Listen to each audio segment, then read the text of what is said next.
Perseverance is vital. It is an absolute must. Every play is going to have its challenges. And the thing is, you're going into them, you don't know what they're going to be.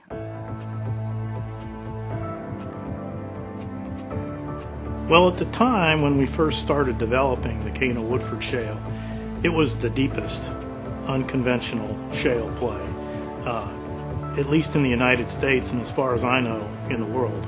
Being deep adds to reserves, but it also adds a lot of difficulty. As you get deeper, you have more opportunities for failure.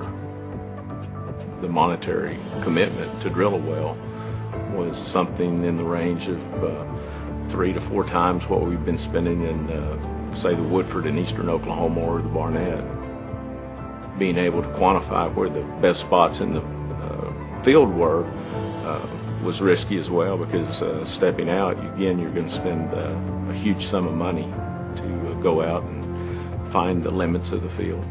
You're testing a new resource, you're testing a reservoir that you know contains hydrocarbons. The question is, how productive is it going to be? The biggest challenge was mechanical on the first couple wells. What we did is we started producing the wells, and it started actually flowing shale into the wellbore. So it was actually producing rock, little pieces of shale into the wellbore, and that essentially ruined the wells. That can be a deal killer. So the challenge was, can we prevent this? Well, how do we produce this well and not bring the shale into the wellbore? So that was a very, very significant challenge that we actually had not witnessed in the Barnett. I wonder, wow, what have I got myself into?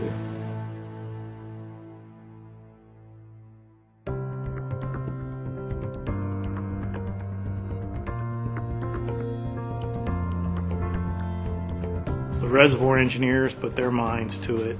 The geologists studied the core that we already had, and we came up with a few ideas. And then we put that all in our toolbox and came out with 4 different areas that we changed. One area that we changed right off the bat was we started looking at our perforating scheme, and we moved away from the deep penetrating holes to a little bit bigger entry hole diameters. We tightened up our clusters on our perforations. Instead of having a 4 or 5 foot interval, we moved them back down to a 2 foot interval. We would run our acid at a slow rate, let it work around the wellbore a little bit more to dissolve any of the debris that was left from the perforating guns. Sometimes you would see a little bit of an increase in pressure, and then sometimes you wouldn't. Well, when we started seeing the increase in pressure, what we ended up doing is starting adding some gel to the job at that point, and it was not a whole lot. It was only 10 to 15 centipoise gel, but what that allowed us to do was to carry the heavy sand concentrations until the end of the job and place them that way. So that was a significant, I think, moment in the Cana play, that solution was arrived upon so quickly, because we might have drilled 4 or 5 more wells and had the whole thing shut down.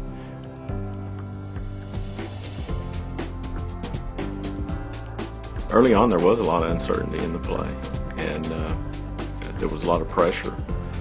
But I think the team that was assembled really thrived on that pressure and uncertainty. That was the things that made them tick.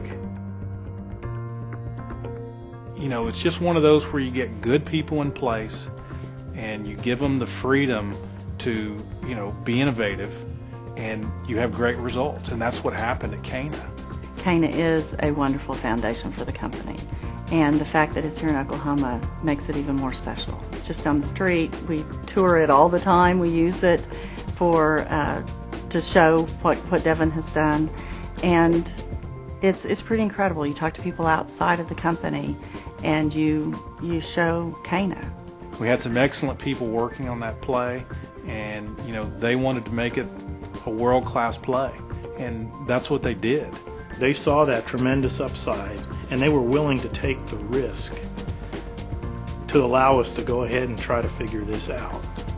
If you don't take the risk, you're going to stay status quo forever, and that's not the business we're in.